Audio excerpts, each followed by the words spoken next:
In Congress, July 4th, 1776. The unanimous declaration of the 13 United States of America. When in the course of human events it becomes necessary for one people to dissolve the political bands which have connected them with another, and to assume among the powers of the earth the separate and equal station to which the laws of nature and of nature's God entitle them, a decent respect to the opinions of mankind requires that they should declare the causes which impel them to the separation. We hold these truths to be self-evident, that all men are created equal, that they are endowed by their Creator with certain unalienable rights, that among these are life, liberty, and the pursuit of happiness. That to secure these rights, governments are instituted among men, deriving their just powers from the consent of the governed.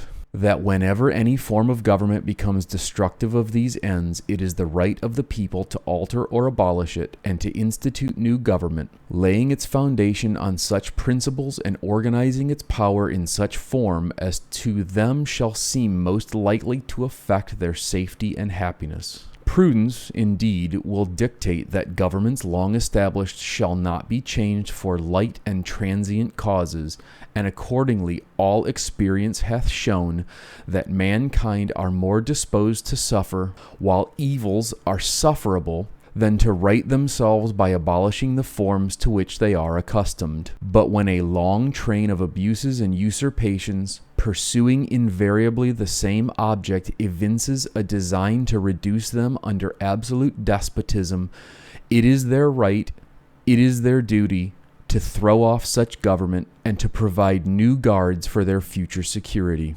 Such has been the patient suffering of these colonies, and such is now the necessity which constrains them to alter their former systems of government. The history of the present King of Great Britain is a history of repeated injuries and usurpations, having in direct object the establishment of an absolute tyranny over the states. To prove this, let facts be submitted to a candid world.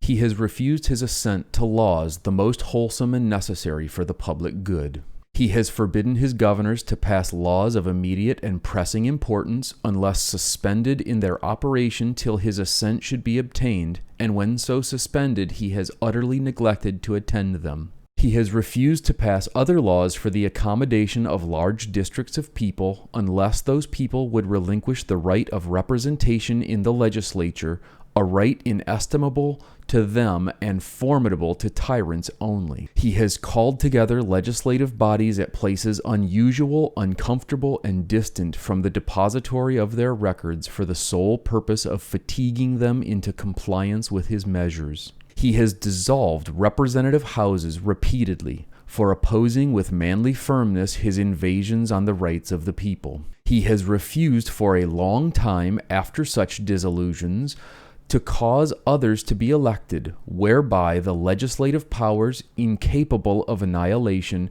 have returned to the people at large for their exercise, the state remaining in the meantime exposed to all dangers of invasion from without and convulsions within.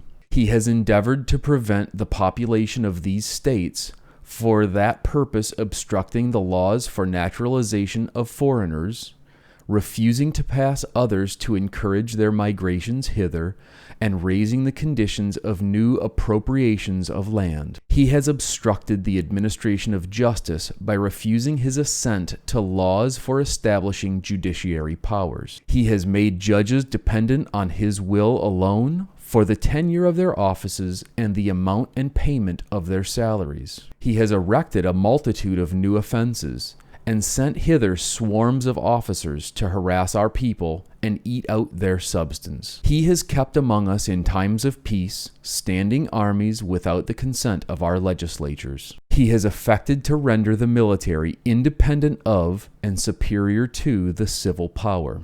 He has combined with others to subject us to a jurisdiction foreign to our Constitution and unacknowledged by our laws, giving his assent to their acts of pretended legislation. for quartering large bodies of armed troops among us, for protecting them by mock trial from punishment for any murders which they should commit on the inhabitants of these states, for cutting off our trade with all parts of the world, for imposing taxes on us without our consent, for depriving us in many cases of the benefits of trial by jury, for transporting us beyond seas to be tried for pretended offenses, for abolishing the free system of English laws in a neighboring province, establishing therein an arbitrary government, and enlarging its boundaries so as to render it at once an example and fit instrument for introducing the same absolute rule into these colonies, for taking away our charters, abolishing our most valuable laws, and altering fundamentally the forms of our governments, for suspending our own legislatures, and declaring themselves invested with power to legislate for us in all cases whatsoever. He has abdicated government here by declaring us out of his protection and waging war against us. He has plundered our seas, ravaged our coasts, burnt our towns, and destroyed the lives of our people. He is at this time transporting large armies of foreign mercenaries to complete the works of death, desolation, and tyranny already begun with circumstances of cruelty and perfidy scarcely paralleled in the most barbarous ages and totally unworthy the head of a civilized nation. He has constrained our fellow citizens, taken captive on the high seas, to bear arms against their country, to become the executioners of their friends and brethren, or to fall themselves by their hands. He has excited domestic insurrections against us, and has endeavored to bring on the inhabitants of our frontiers the merciless Indian savages, whose known rule of warfare is an indistinguished destruction of all ages, sexes, and conditions. In every stage of these oppressions, we have petitioned for redress in the most humble terms. Our repeated petitions have been answered only by repeated injury. A prince whose character is thus marked by every act which may define a tyrant is unfit to be the ruler of a free people. Nor have we been wanting in attentions to our British brethren. We have warned them from time to time of attempts by their legislature to extend an unwarrantable jurisdiction over us. We have reminded them of the circumstances of our emigration and settlement here. We have appealed to their native justice and magnanimity, and we have conjured them by the ties of our common kindred to disavow these usurpations which would inevitably interrupt our connections and correspondence. They too have been deaf to the voice of justice and of consanguinity.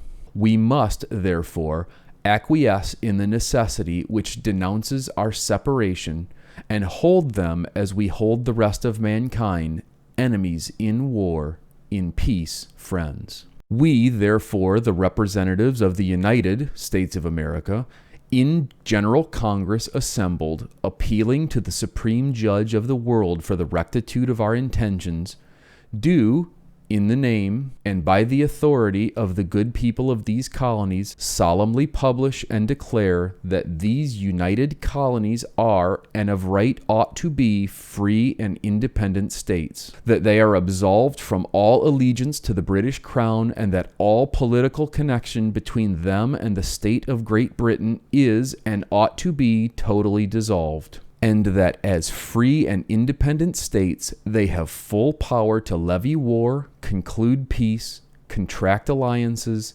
establish commerce, and to do all other acts and things which independent states may of right do. And for the support of this declaration, with a firm reliance on the protection of divine providence, we mutually pledge to each other our lives, our fortunes, and our sacred honor.